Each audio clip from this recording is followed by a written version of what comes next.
네, 이 시간에는 459페이지 최신 기출문제 풀이의 그 45의 기출문제의 이론 풀이 12번 문제부터 소득세 문제부터 풀어보도록 하겠습니다.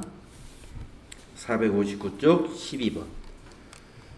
자, 소득세 문제 12, 13, 14, 15 네 문제가 있는데요. 보도록 하겠습니다.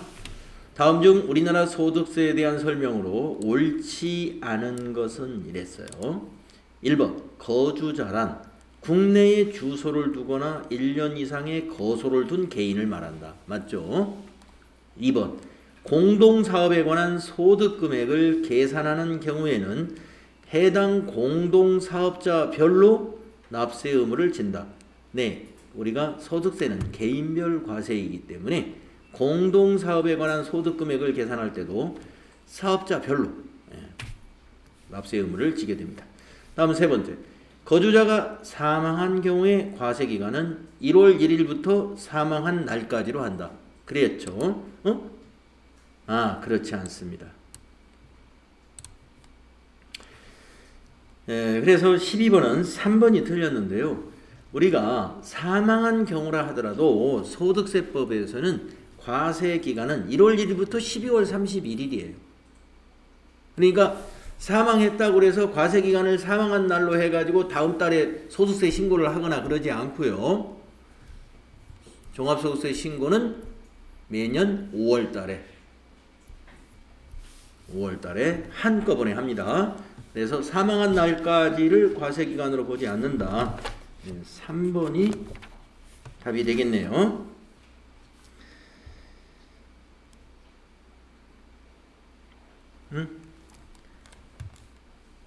과세기간은 사망한 날까지 요거 맞는데. 죄송합니다. 그러면 4번. 거주자의 소득세. 그러니까 신고는 5월달에 하지만 과세기간은 사망한 날까지를 과세기간으로 보는 거 그거 맞아요. 네, 제가 착각했어요. 신고는 5월달에 하는 거지만 과세기간은 1월 1일부터 사망한 날까지입니다. 다음에 거주자의 소득세 납세지는 그 주소지로 하고 주소지가 없는 경우는 거소지로 한다. 맞죠?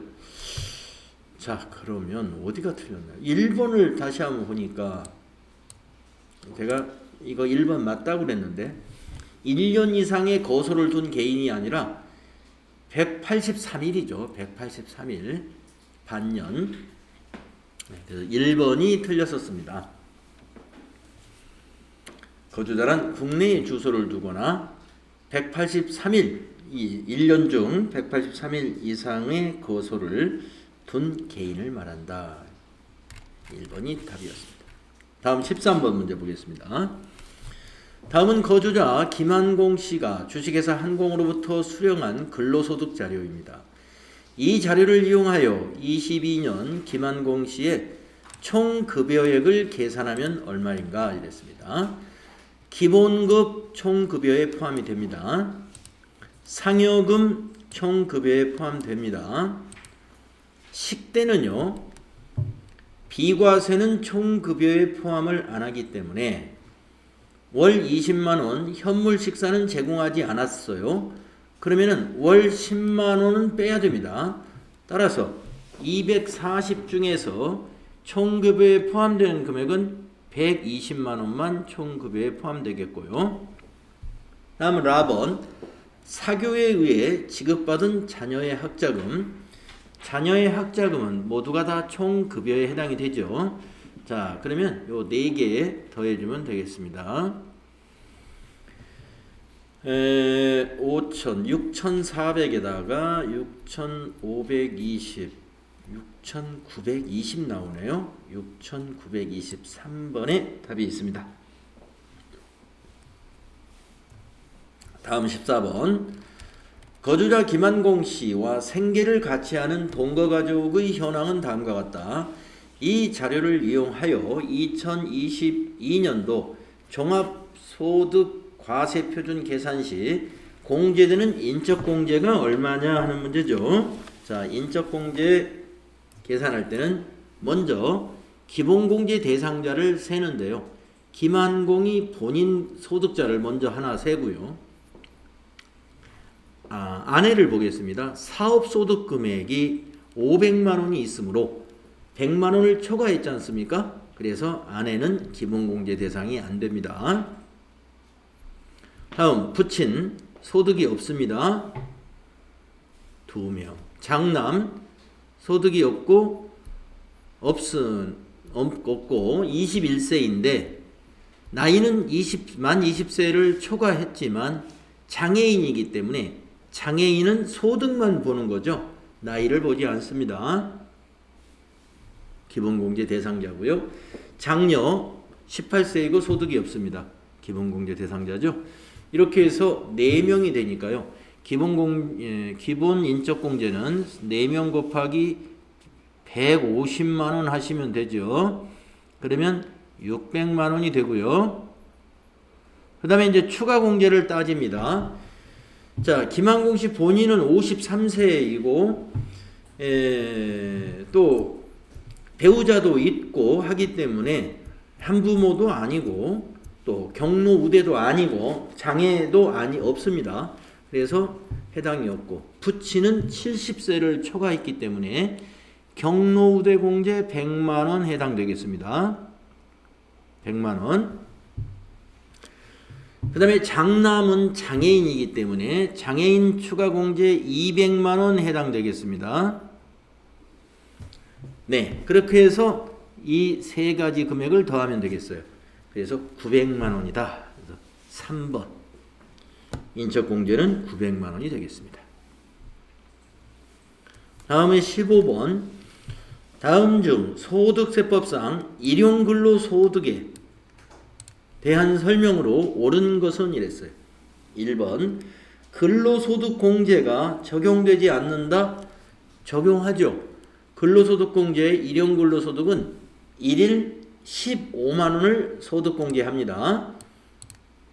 그래서 옳은 것은 했으니까 1번은 틀렸어요. 적용되지 않는다가 아니라 적용되기 때문에. 2번 원천징수로서 과세를 종결한다. 맞습니다. 일용근로소득은 원천징수로서 과세를 종결합니다. 3번 선택적으로 종합과세를 적용할 수 있다. 선택적이 아니고 무조건 분리과세합니다. 무조건 분리과세. 4번 연말정산을 통하여 세액을 확정한다. 연말정산을 하지 않습니다. 무조건 분리과세 하기 때문에 연말정산이라는 것도 하지 않습니다. 그래서 옳은 것은 2번이었다. 이렇게 15번까지 풀어봤고요. 이번에 이제 개정된 시험에서는 이론은 15문제가 아니라 10문제가 나오죠. 10문제. 자, 다음은 이제 실무 수행을 한번 해보겠습니다. 지난 45회 시험은 모두생활건강이라는 회사로 출제를 했습니다. 자, 모두생활건강은 마스크 제조업을 영위하는 법인입니다. 그래서 모두생활건강 2245 2245로 로그인을 해서 같이 한번 풀어보겠습니다.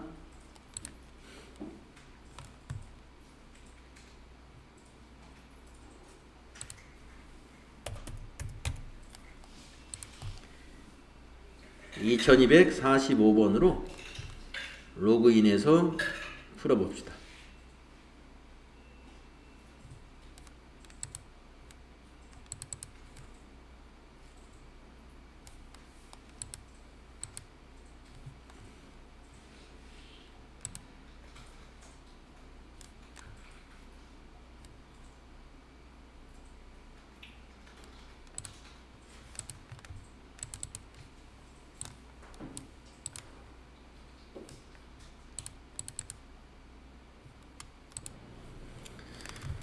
네, 로그인 됐습니다. 자, 첫 번째 문제가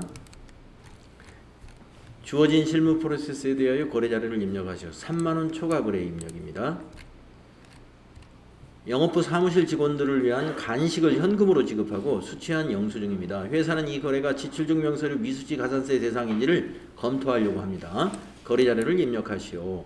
영수증 수취 명세서 1과 2 서식을 작성하시오. 자, 거래 자료를 입력하겠습니다. 먼저 날짜는 3월 5일이고요.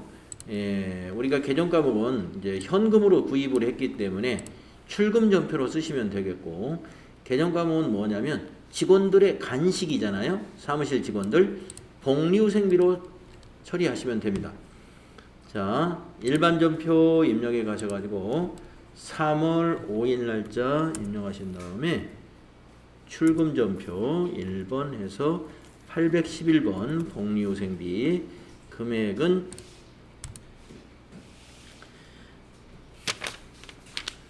20만 원이죠. 입력하시고, 네, 거래처 적요 다 생략을 해도 됩니다. 그리고 이제 영수증 수취명세서 작성하라는 문제죠. 영수증 수취명세서 결산에 있습니다. 하셔가지고 날짜 2022년 3월 5일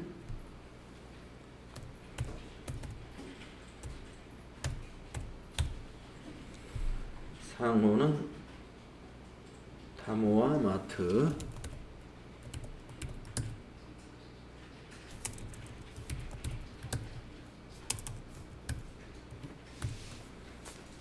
주식회사, 상명은 권다정, 사업장은 서대문구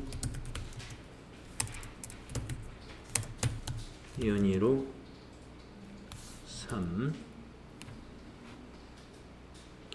110 81 45 126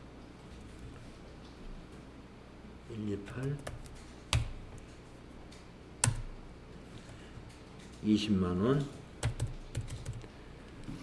자, 사원들 간식을 마트에서 구입한 것은 구분란에 해당되지 않습니다. 그래서 지나가시고 계정코드 811번 복리후생비로 처리했고요. 적요에는 간식비 이렇게 하시면 되겠습니다. 그리고 영수증 수취명세서 1번에 여기 명세서 제출에 20만원 들어와 있는가 확인해 주시고, 닫으면서 저장 단추 눌러서 저장하시겠습니까 할 때 예 해서 저장 마치면 되겠어요. 두 번째 문제, 저축보험 가입 증명서가 있고요. 보통 예금에 찾으신 금액이 50만원이 있습니다. 영업부 직원들에 대한 보험료 1회분을 기업은행 보통예금 계좌에서 지급했습니다. 보험료 50만원, 저축성보험 45만원, 이것은 장기성 예금으로 회계 처리하고, 보장성 보험료 5만원은 비용으로 회계 처리하시오. 이 비용은 보험료로 처리하시면 되겠습니다. 자, 그래서 거래자료 입력을 하는데 3월 25일 먼저 대변의 보통예금 기업은행 50만원 입력하겠습니다. 자, 일반 전표에다 입력해야죠. 3월 25일 대변의 103번 보통예금 기업은행 보통 대변 금액은 50만원이죠. 자, 이 중에서 장기성 예금으로 회계 처리하라는 게 45만원입니다. 3번 차변에 장기성 예금, 거래처는 AT 생명보험회사죠. AT 생명보험 45만원 되겠고요. 자, 5만원은 비용 처리하라, 보험료로 처리하라는 얘기입니다. 차변에 보험료인데, 자, 보험료를 500번대로 해야 되느냐 800번대 보험료를 써야 되느냐 하는 것은 영업부 직원들의 것이니까 800번대 보험료를 사용해야 됩니다. 그래서 821번으로 고르시고 금액은 5만원 이렇게 되겠습니다.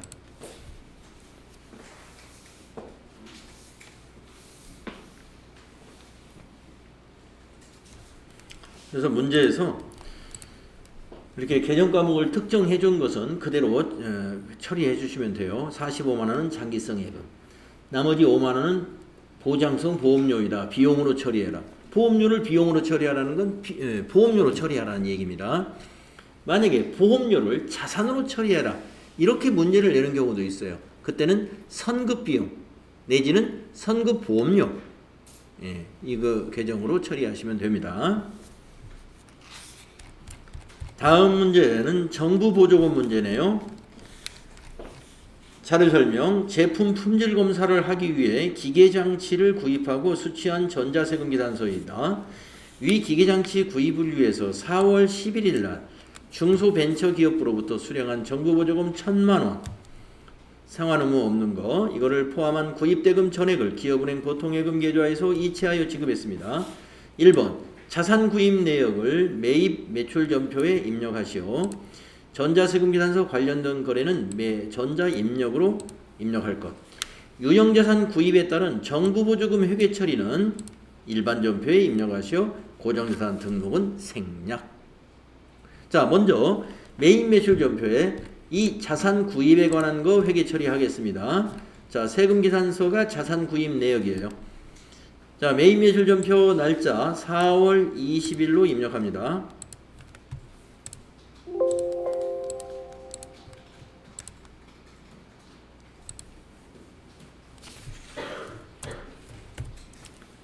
유형은 51번 과세 매입이죠. 세금 계산서 매입세 공제가 가능한 세금 계산서는 51번이죠. 자, 품명에는 정밀 분석기,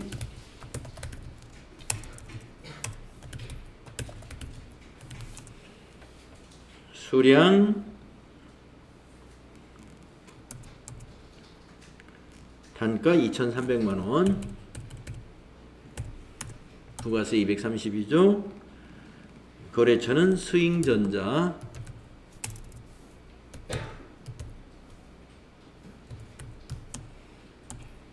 전자세금 계산서 1번 전자세금이죠.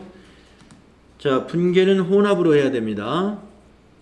3번 혼합으로 하시고 원재료가 아니라 기계장치로 계정과목을 유형자산 206번 기계장치로 2,300만원 바꿔주시고 자, 대변이 뭐로 지급했어요? 보통예금에서 지급했죠? 103번 금액은 2,530만원을 지급했다. 탭키 눌러서 보통예금의 은행은 기업은행 보통입니다. 거래처 코드를 기업은행 보통으로 바꿔주시는 거죠.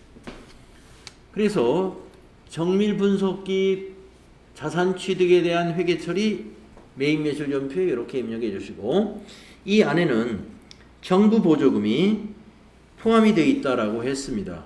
그래서 우선 정부 보조금 정리는 일반 전표에서 하는 것이고요. 우선은 얼마의 정부 보조금을 받았냐면 1,000만 원을 받았단 말이에요. 1,000만 원. 그래서 1,000만 원의 정리를 해주는데 4월 11일 날 어떻게 처리했는가 한번 보겠습니다. 일반 전표 4월 11일 거를 조회해 보세요. 4월 11일 걸 조회해 보면 차변에 보통예금 자산 증가시키고 대변에 105번 정부 보조금 보통예금의 차감 계정으로 105번을 썼습니다. 그러면 오늘은 이제 보통예금 사용했으니까 차감 계정 없애줘야 되죠. 오늘이 무슨 날이에요? 날짜로 4월 20일입니다. 그래서 일반 전표 날짜를 4월 20일로 바꾸세요. 그리고 대변에 있던 정부 보조금을 이제 차변에 기입할 겁니다. 3번 차변에 104번 정부 보조금 104번 아니었나? 검색해 볼까요? 정부 105번이었네요. 105번 정부 보조금 1,000만원.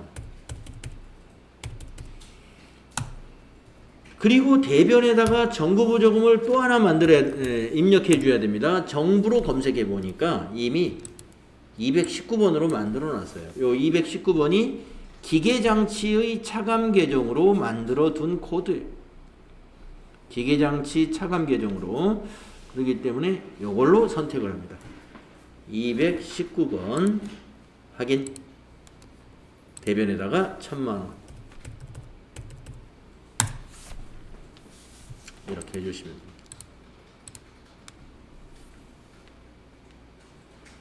차변의 정부보조금, 대변의 정부보조금.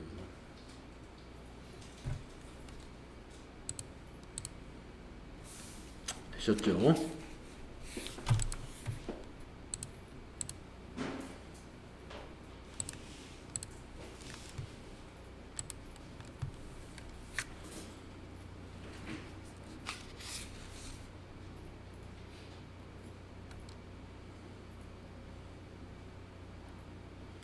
이렇게 해서 평가 문제 1번 자산구입 내역 매입 매출 전표, 2번 정보보조금 회계 처리 일반 전표에 처리를 했습니다. 다음 4번으로 가보겠습니다. 기타 일반 거래. 이사회 회의록이 있고요. 보통예금 거래 내역이 있습니다. 자료 설명을 먼저 읽겠습니다. 자료 1은 2022년 중간배당 결정에 대한 이사회 의사록입니다. 2번은 자료 2는 자료 1의 결의대로 중간배당 3천만원을 지급하면서 원천징수세액 462만원을 차감한 잔액을 이체한 통장거래 내역입니다. 자, 원천징수 하면은 예수금이죠. 요거는 평가문제. 배당 결의일의 회계처리를 참고하여 배당금 지급일 7월 14일 지급했어요. 7월 14일에 거래자료를 입력하라. 이런 문제죠. 자, 6월 25일 결의한 날인데요. 6월 25일을 참고하라고 그랬으니까 한번 보겠습니다. 일반 전표에 가셔서 6월 25일 거를 참고해 보세요. 그랬더니 차변의 중간 배당금, 대변의 이익준비금, 미지급 배당금. 그래서 우리가 이번에 미지급 배당금, 이 미지급 배당금을 오늘 3천만원을 지급한 거래를 회계 처리하라 이런 얘기입니다. 그렇죠. 지급은 언제 했어요? 네, 7월 14일 날 지급했습니다. 3천만원. 그래서 대변에 있던 미지급 배당금을 차변에 기입하는 거예요. 자, 날짜를 7월 14일로 고치시고 3번 차변에 미지급 배당금, 미지급 배당금 265번이죠. 금액은 3천만원. 부채 감소. 자, 대변의 103번 보통예금에서 얼마, 은행이 있죠? 네, 기업은행 보통이었어요. 은행에서 얼마 나갔어요? 2,538만원이 인출되었죠? 2,538만원.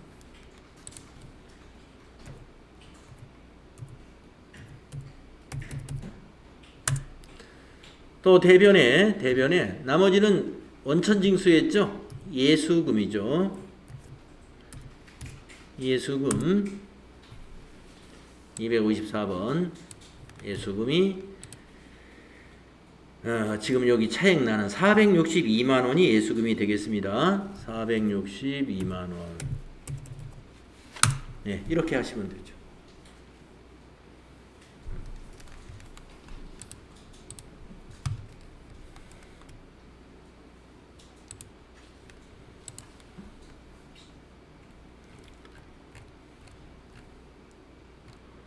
자, 다음은 부가가치세 문제 보도록 하겠습니다. 부가가치세 관련 거래자료를 입력하여 실무 프로세스를 수행하시오 그랬는데요. 자, 과세매출 자료의 전자세금계산서 발급 문제입니다. 거래명세서가 있고요. 보건마스크 제품을 공급하고 발행한 거래명세서이다. 대금 중 850은 자기압수표로 수령했고 현금입니다. 그런 자기압수표는 개정과목이 현금이죠. 나머지 금액은 다음 달 10일에 받기로 했습니다. 외상매출금이죠. 1번 거래자료를 입력하시오. 2번 전자세금계산서 발행 및 내역관리를 통하여 발급 전송하시오. 전자세금계산서 발급 시 결제 내용 및 전송일자는 고려하지 않는다. 이런 문제죠. 자, 그러면 거래 날짜 5월 6일입니다. 매입 매출 전표에다가 입력해야죠. 매입 매출 전표 5월 6일 입력해 주시고요. 자, 유형은 11번 과세 매출로 해야 되죠. 자, 품명은 보건 마스크.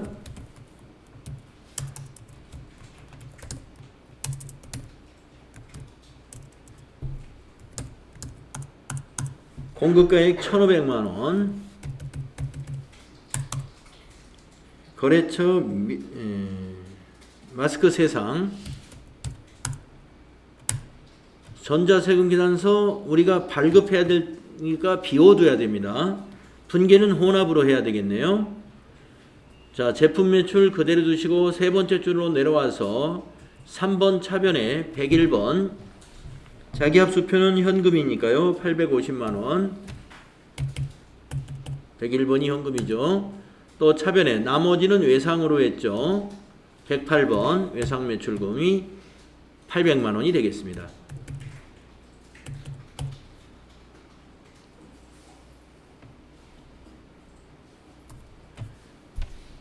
그래서 차변에 850이 현금, 800은 외상 매출금, 거래처는 마스크 세상. 그대로 두시고 요 5월 6일자 세금계산서 발급, 그렇죠. 세금계산서 발급 전송하는 메뉴로 가야죠.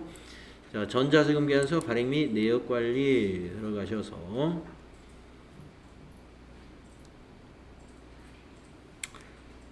5월 6일부터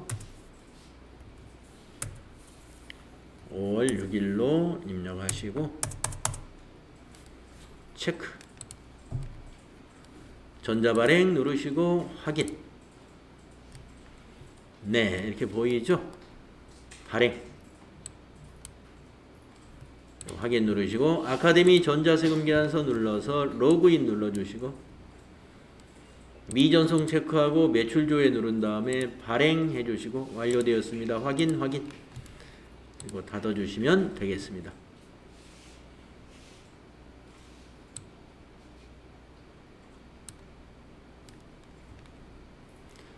메인 매출전표에 와서는 조회를 해봤을 때 여기 전자발행으로 나타나면 작업이 끝나게 되는 거죠. 네, 부가가치세 첫 번째 문제 이렇게 해결하시는 거고요. 자, 두 번째 문제는 수정 전자세금계산서를 발행하라는 문제입니다. 6월 20일에 제품을 공급하고 발급한 전자세금계산서이며 메인 매출 전표에 입력이 되어 있다. 그러니까 6월 20일 날 거, 요거는 이미 입력되어 있다 이 말이에요. 담당자의 착오로 동일 건을 이중 발급한 사실이 확인이 되었습니다. 수정 사유를 선택하여 수정 전자세금계산서를 발급 전송하시오. 외상대금 및 제품 매출에서 음수로 처리하고 전자세금계산서 발급 시 결제 내역 및 전송 일자는 고려하지 않는다. 자, 우리가 이 6월 20일 날 거래가 외상거래였어요. 그러니까 이번에도 외상거래로 분계가 되면 되는 것입니다. 자, 이중 발급권이니까 하나가 없어지는 그런 수정을 해야 되겠죠. 자, 6월 20일 거 메인 매출 전표를 조회해가지고 그린산업에 8,200만원 공급가액 건이 있는가 보겠습니다. 6월 20일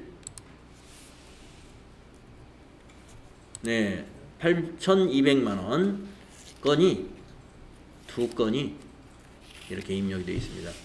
이중발급 잘못으로 착오로 이중발급한 거니까 두 개 중에 하나를 체크하세요. 둘 중에 하나를 체크해서 상단에 있는 수정세금계산서 단추를 누릅니다. 그러신 다음에 여기 수정사유의 목록 단추를 눌러가지고 착오에 의한 이중발급 6번입니다. 수정사유 코드 6번을 선택하세요. 그리고 확인합니다. 그러면 수정사유 메뉴에 6번 나오고 이제 당초분과 밑에 수정분이 보이는데 수정분은 마이너스예요. 네, 그런데 이중 발급할 때 요거 날짜는 그대로 당초 날짜를 그대로 둬야 되는지 참고 사항을 눌러서 한번 확인해 주세요.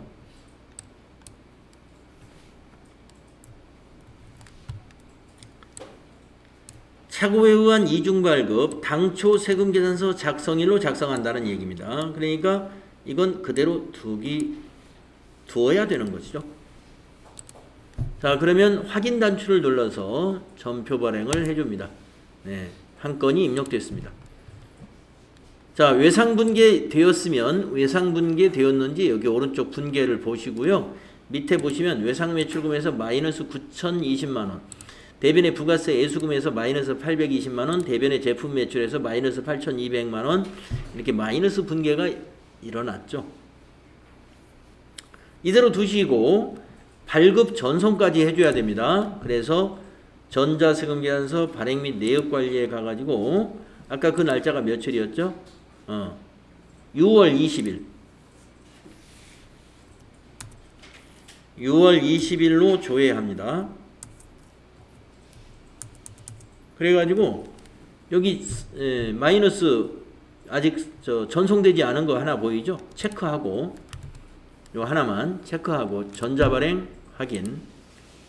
먼저 전자발행을 하고요. 그리고 다시 아카데미 전자세금계산서로 다시 들어가서 로그인 누르고 미전송 누른 다음에 매출조회 눌러요. 그러면 여기 마이너스 전자 수정 세금계산서라는 게 보일 거예요. 발행해 줍니다. 완료되었습니다. 확인해 주면 발행까지 끝났어요. 다 닫아주시고 여기 와서 조회 누르면 아까 여기 마이너스 된 것도 전자발행으로 보이게 된다.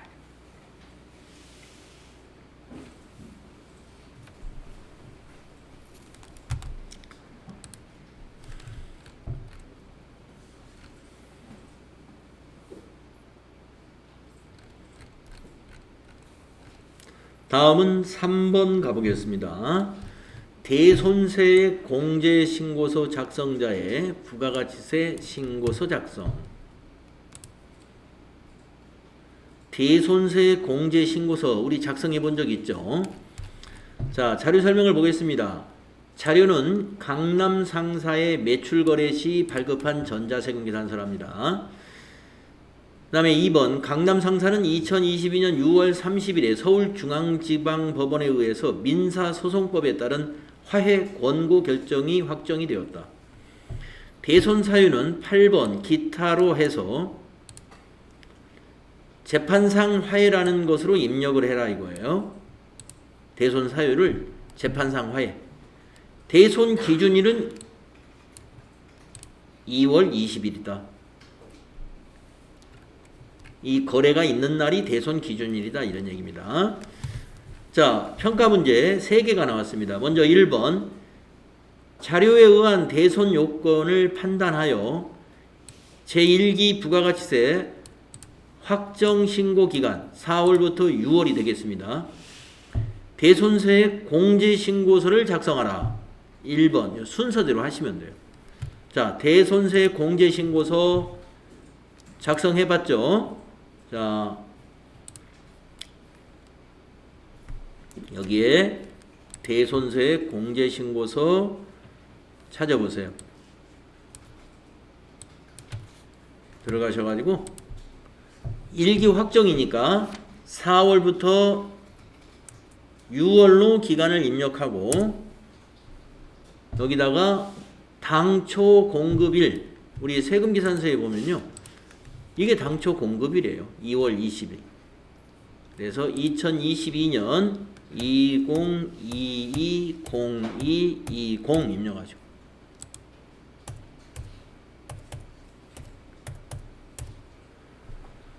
자, 대손 사유는 기타를 선택해라고 그랬습니다. 기타에다가 그대로 입력을 해줘야 되죠. 기타에다가 어떻게 입력하라고 그랬어요? 여기서 말한 대로 재판상 화해라고 입력해라 그랬습니다. 재판상 화해.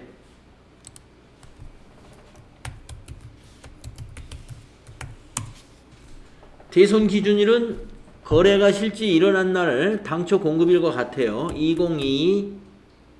2022-0220.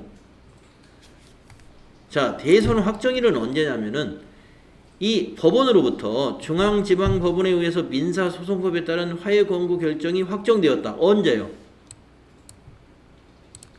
6월 30일 날. 그래서 2022년 6월 30일 날을 대손 확정일로 입력해야 됩니다.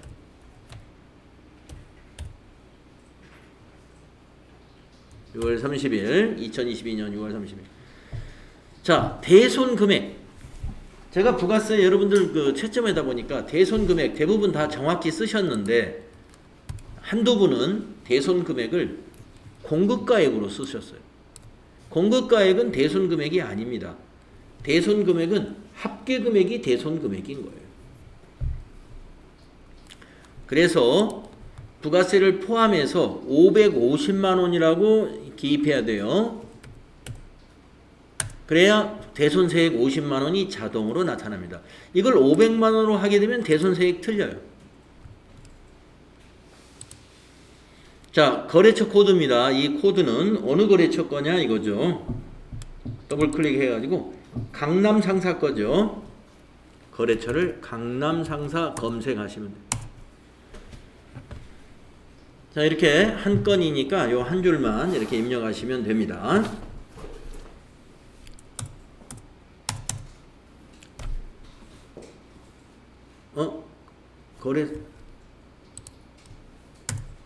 거래 상대방 상호. 강남 상사가 검색이 안 됐었나요, 아까?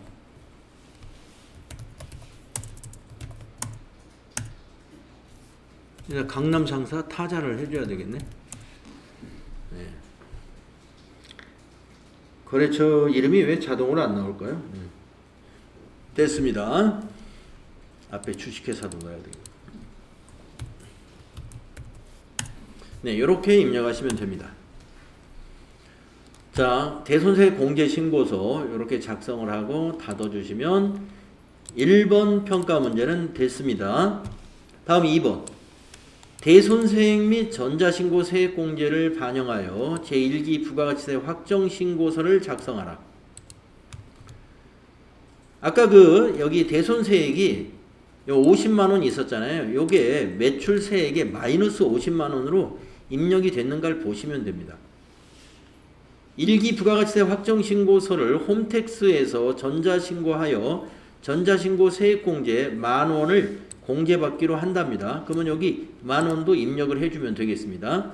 자, 2번 문제. 부가세 확정신고서 작성해라 하는 문제입니다. 자, 부가가치세 신고서를 클릭합니다. 부가가치세 신고서. 이 1기 확정이니까 기간은 4월부터 6월로 입력해야죠. 자, 마이너스 50만원 여기 8번에 대손세 가감에 반영이 됐죠. 대손세 공제 신고서에서 넘어온 자료예요. 그대로 이용하시면 되고. 그 다음에 전자신고 세액공제 만원을 반영해라 한 것은 어디다 입력해야 되느냐면은 18번에 세액란을 더블 클릭해가지고 여기다 입력합니다. 18번에 세액란을 더블 클릭을 해서 전자신고 세액공제가 54번이에요. 거기다가 만원 입력해주세요. 만원 하고 엔터 치세요. 네, 그리고 닫아주시면 여기 만원이 반영이 됩니다. 여기까지가 이제 부가가치세 확정신고서를 작성하라는 지시예요. 이건 저장해 주시고. 저장, 확인.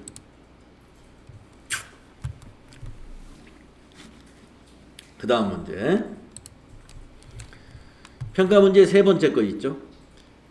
대손 확정일이 6월 30일 대손세 공제 및 대손 채권에 대한 회계 처리를 입력하시오. 일반 전표에다 해야 돼. 그러니까 6월 30일자로 대손 처리 회계를 해라 이런 얘기예요. 대손 처리 회계. 그러면 6월 30일 현재 외상 매출금에 대하여 대손 충당금이 얼마가 있는가를 합계잔액 시산표에 가서 조회를 해보겠습니다. 합계잔액 시산표 들어가셔서 6월 30일 날짜를 입력하시고 외상 매출금 찾은 다음에 그 아래에 있는 대손 충당금이 잔액이 400만 원이 있구나 하는 것을 확인해야 됩니다. 그러면 대손 충당금 400만 원이 있고 지금 우리가 대손 처리해야 될 외상 매출금은 550만 원인 것이죠. 자, 그러면 일반 전표로 가보세요. 대손 처리 회계는 6월 30일자로 하면 됩니다. 6월 30일로 하라고 문제에서 여기 대손 확정일 6월 30일로 해라 이게 알려줬습니다. 그래서 6월 30일로 일반 전표 날짜 바꾸시고, 자, 대손 처리하려면 대변의 외상 매출금을 입력해야죠. 대변의 108번 외상 매출금 거래처가 어디였느냐? 우리가 지금 대손 처리하는 거래처는 강남 상사 겁니다. 강남 상사. 금액은 550만 원이죠. 외상 매출금 550만 원을 대손 처리하는 거죠. 자, 400만 원의 대손 충당금이 있었습니다. 아까 합계잔액상표에서 400만 원의 대손 충당금을 확인했죠.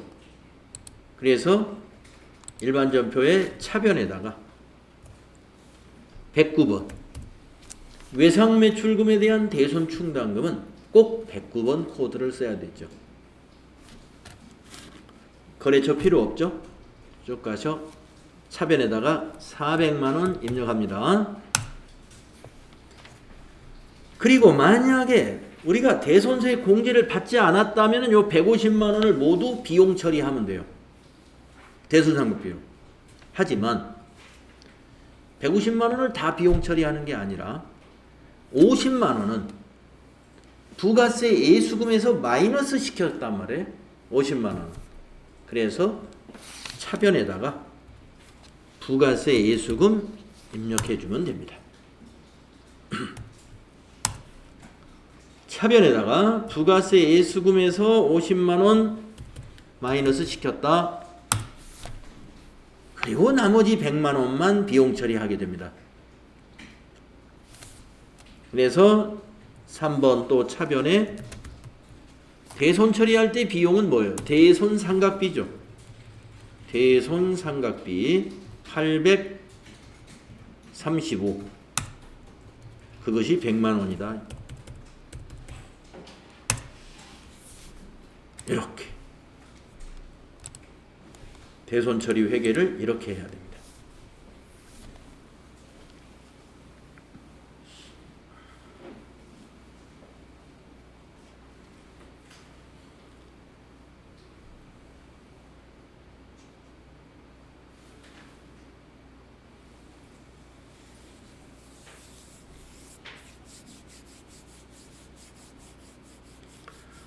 네, 그래서 대손세 공제받는 건에 대한 이 작업을 우리가 앞에서 한 번 했었고요. 지금 두 번째 해보는 것 같네요.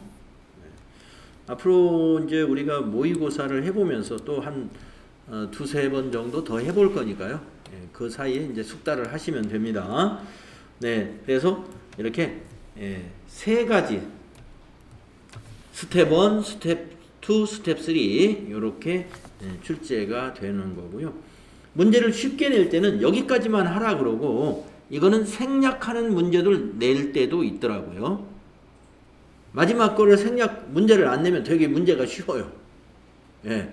되게 여기에서 문제를 많이 틀리거든요. 3번에서. 네, 이런 문제는 이게 부분 점수를 줍니다. 무슨 얘기냐면 이게 만약에 세 문제로 나왔잖아요. 그러면 여기 배점이 8점짜리다 그러면 하나당 2점, 2점, 2점, 3점, 3점, 3점, 아니면 3점, 3점, 2점 이렇게 점수에 맞게끔 할 거고요. 이게 이제 그 시험이 개정되기 전에 시험이니까 지금은 실무 수행에 대해서는 배점을 안 해요. 실무 수행은 그냥 하라 하는 것만 되어 있고 평가는 나중에 그 평가 문제를 가지고 질문에 답을 여러분이 직접 기입해 가지고 그걸로 채점을 하죠. 지금은 옛날에는 그런 방식이 아니었고 실무 수행한 거를 가지고 평가를 했었어요. 그래서 여기 45회나 46회 문제를 보게 되면은 각 문제마다 이건 몇 점짜리다 이렇게 써 있죠. 이게 과거의 채점 방식입니다. 22년 8월부터는 이런 채점 방식이 아니고 실무 수행을 쭉 마친 다음에 평가 문제를 따로 쭈루룩 내 가지고 그걸 답으로 기입해서 그걸 가지고 채점을 했었어요. 지금은 그렇게 하고 있어요. 문제가 나오는 유형은 비슷합니다. 지금도 이런 문제가 나오고 있으니까요. 자, 4번 보겠습니다. 의제 매입세 공제 신고 사업자의 부가가치세 신고서 작성.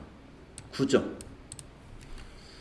자, 의제 매입세 문제입니다. 이것도 우리 앞에서 한번 해봤겠죠. 자, 전자계산서로 매실을 샀어요. 농산물 거래 내역서를 가지고 박수창이라는 개인으로부터 양파를 샀습니다. 일반 영수증을 가지고 20만원, 하나마트에서 20만원어치 배추를 샀습니다. 의제매입세 정산 관련해서 예정신고 때 의제매입세 공제 받은 것을 이걸 보고 거기에 해당되는 난에다 반영을 해라 하는 자료가 하나 있습니다. 자, 자료 설명을 보겠습니다. 본 문제 하나요. 주식회사 모두 생활건강은 농산물을 구입해서 절임식품을 제조 판매한다고 가정하자. 자, 원래 우리 모두 생활건강은 지금 마스크 제조 판매업이란 말이에요. 그런데 이 문제를 하는 동안에는 그런 마스크 회사가 아니고 절임식품을 제조해서 판매하는 회사라고 보고 이 문제를 해라. 다음은 주식회사 모두 생활건강 원재료 매입 내용 및 의제매입세 관련 자료입니다. 자료인은 매실을 현금으로 구입하고 수취한 전자계산서. 오케이. 이거는 의제매입세 공제 요건을 갖췄어요. 2번. 양파는 농민으로부터 외상으로 구입하고 수취한 농산물 거래 내역입니다. 농산물 거래 내역서. 제조업의 경우에는 식당이 아니기 때문에 농민과의 직접 거래하고 그 농민의 인적사항이 기재된 거래 내역서가 있으면 증빙으로 인정을 해줍니다. 그래서 이것도 오케이. 세 번째, 자료 3은 배추를 현금으로 구입하고 수취한 영수증인데 이게 지금 배추를 누구한테 샀어요? 마트에서 샀죠. 사업자로부터 면세 농산물을 샀으면 적격 증빙을 받아야 돼요. 계산서나 신용카드 매출전표나 현금 영수증이어야만 됩니다. 그런데 영수증을 받았기 때문에 이 자료 3은 일반 전표에 입력을 해야 돼요. 의제매입세 공제에는 반영을 하지 않습니다. 그냥 원재료로만 반영을 합니다. 다음 자료 4는 제2기 의제매입세 정산에 필요한 부가가치세 자료입니다. 예, 정산 탭에다가 정산 관련 자료를 입력해 주면 됩니다. 자, 5번 모두 생활건강은 중소기업에 해당이 됩니다. 그리고 공제율은 104분의 4를 적용합니다. 자, 이제 평가 문제 보겠습니다. 1번부터 3번의 거래를 검토하여 의제매입세 공제 요건을 갖춘 거래는 매입 매출 전표에 하고 그 외의 거래는 일반 전표에 입력하시오. 그래서 여기 문제를 이렇게 냈을 때는 일반 전표에 입력하는 건이 있기 때문에 문제를 이렇게 낸 거죠. 배추 산 것은 일반 전표에 넣어야 된다 이거예요. 자, 의제매입세 공제신고서에 자동 반영되도록 적요를 선택하고 의제매입세 공제 적요 여러분 아시죠? 6번. 전자계산서와 관련된 거래는 전자입력으로 처리해라. 한 건이 있습니다. 자, 그러면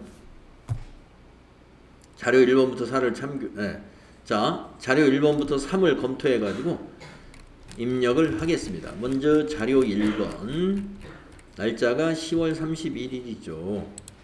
매입 매출 전표에다가 10월 31일 입력하세요. 매입 매출 전표 10월 31일 유형은 면세 매입이죠. 면세 매입, 계산서는 면세 매입입니다. 53이에요. 자, 품명은 뭐예요? 매실이죠? 공급 가액은 8천만 원입니다.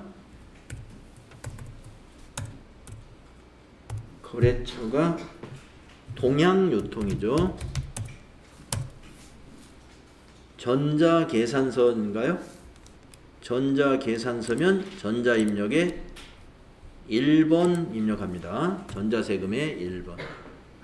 자, 대금은 어떤 결제를 했느냐? 계산서를 보니까 현금 결제했습니다. 1번 현금 분기하시면 됩니다. 자, 출금저표로 원재료 8천만 원. 그런데 적요를 꼭 넣어야 돼요.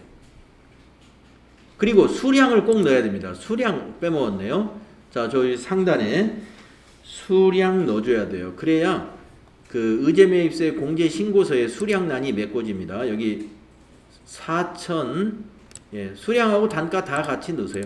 4천에 2만원. 수량 4천. 단가 2만원 모두 다 입력하겠습니다. 그래서 수량을 꼭 넣어주시고 적요를 더블 클릭을 해서 6번이 의제매입세 원재료 차감이라는 적요입니다. 그걸 넣어줘야 돼요. 다음 두 번째 자료 2는 농산물 거래 내역서. 날짜는 11월 30일입니다. 자, 11월 30일 날짜 바꾸고요. 유형은 매입인데 면세인데 증빙이 없는 거예요. 적격 증빙이 아니다 해서 면건이라고 합니다. 면건 60번 선택해야 됩니다. 유형이 면건이에요. 면세건. 네, 품명은 양파 해주시고요. 수량 꼭 넣어주셔야 된다 그랬죠. 네, 수량 300.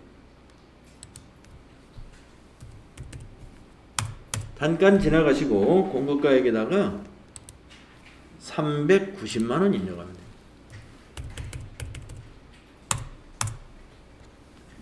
거래처에는 박수창을 입력하면 됩니다.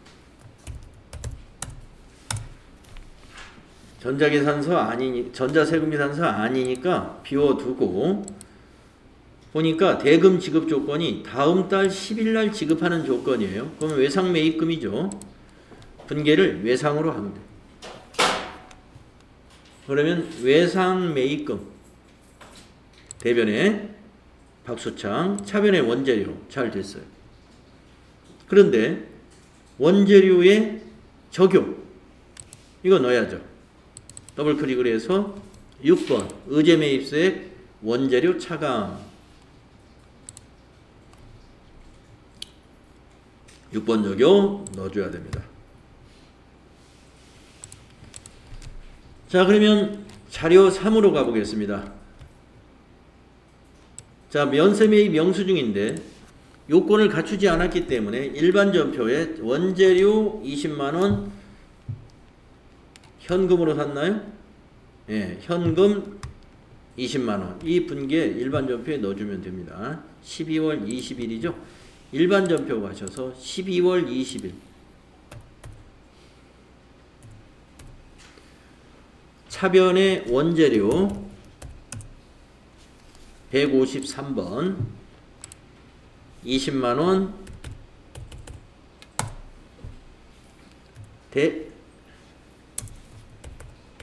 출금 전표를 해도 되고요. 4번 대변의 101번 현금 20만원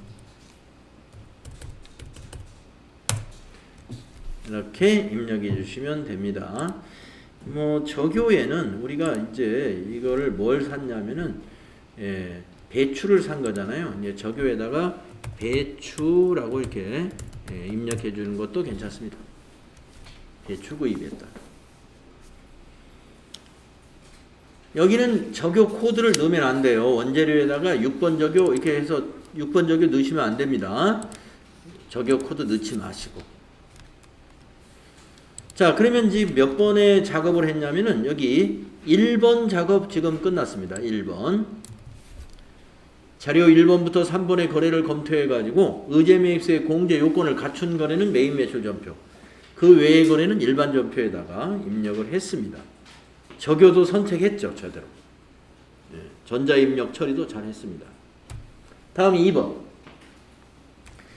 자료 1번부터 4를 참고하여 제2기 부가가치세 확정 신고 기간에 의제 매입세 공제 신고서, 이건 자동으로 작성이 되어 있습니다. 매입세액 정산을 해라. 매입세액 정산은 이걸 말합니다. 이걸 갖다 반영을 해라.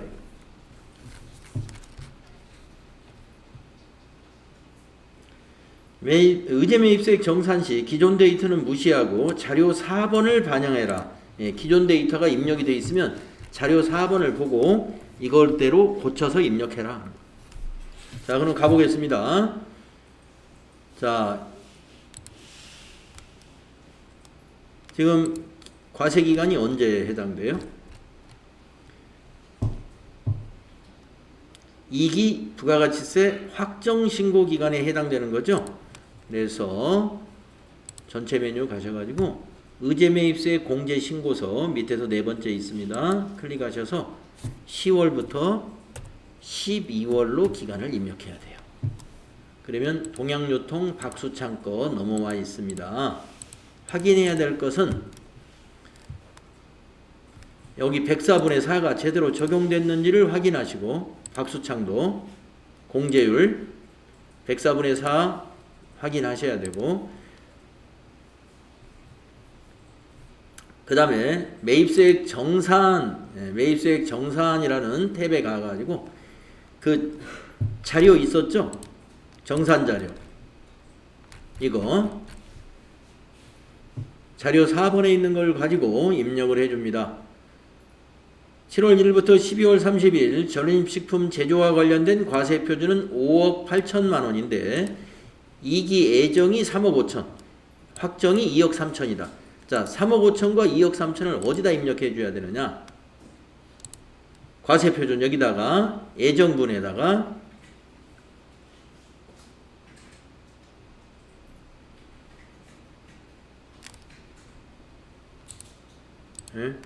어디 갔지? 예정분 3억 5천,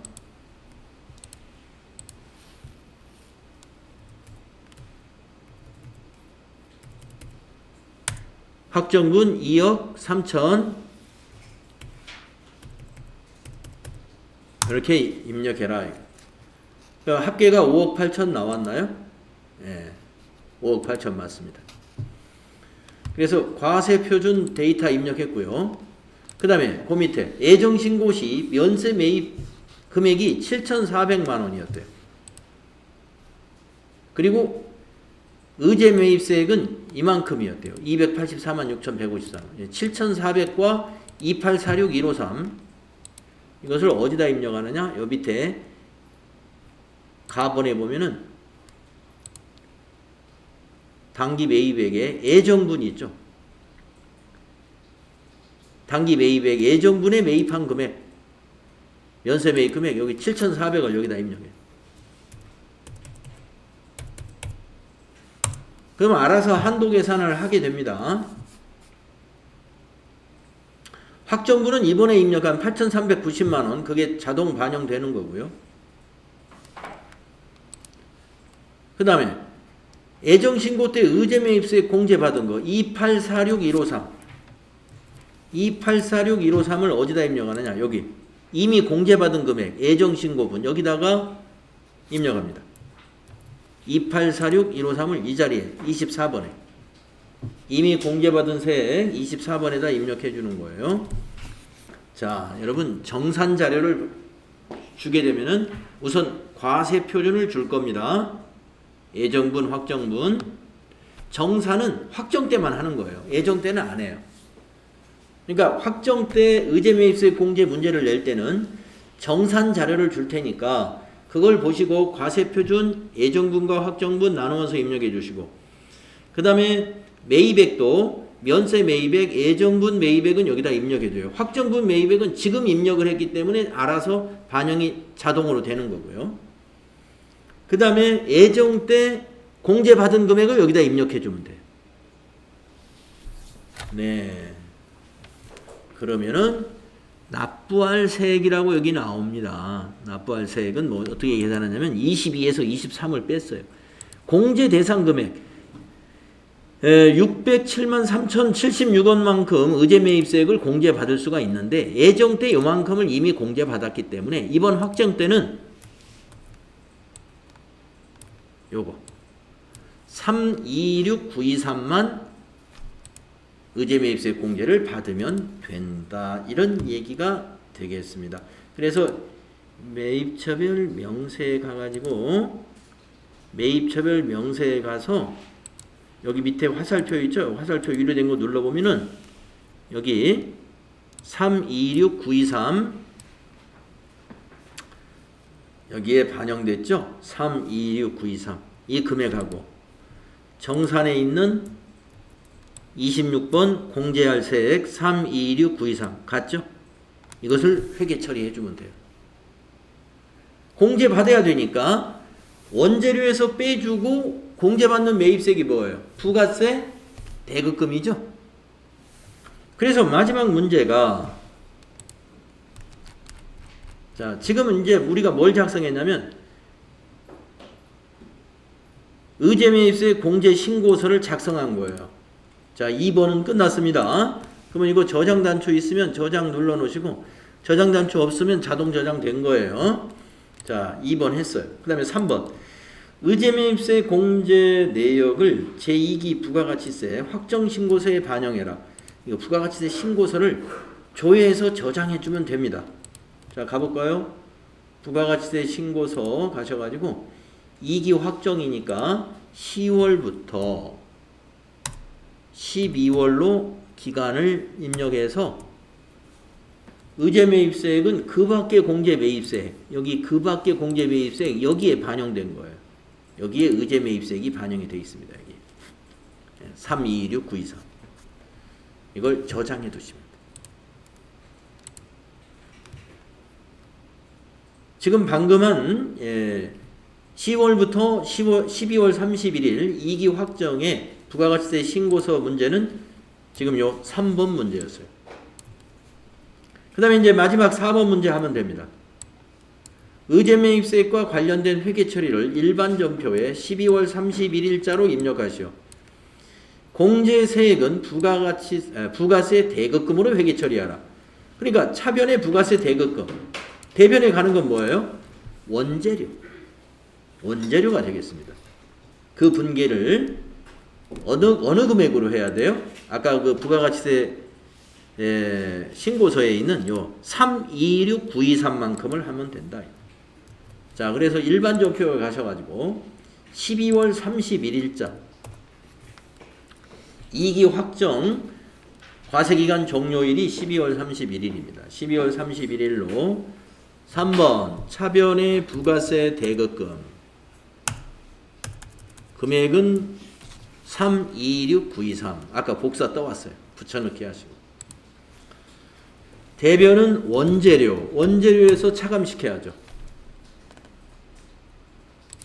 의제 매입세액 공제라는 것은 원재료에서 차감시키는 회계 처리를 나중에 해주는 거예요. 그래서 원재료 대변에다가 326923 이렇게 분기하시면 됩니다.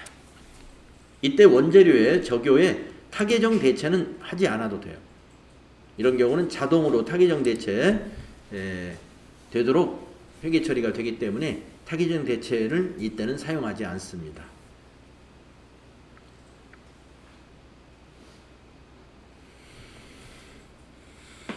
네. 의제매입세 공제 신고 사업자의 부가가치세 신고 문제가 나오게 되면은 이와 같이 4단계로 문제를 낼 거예요. 4단계로. 근데 좀 쉽게 내기 위해서는 이 중에서 마지막 거를 생략한다든가 이렇게 문제를 줄여서 문제를 낼 수도 있다. 그런 거 알아두시고요. 45회 부가가치세 문제까지 오늘 했습니다. 다음 시간에는 결산 문제부터 같이 해보도록 하겠습니다.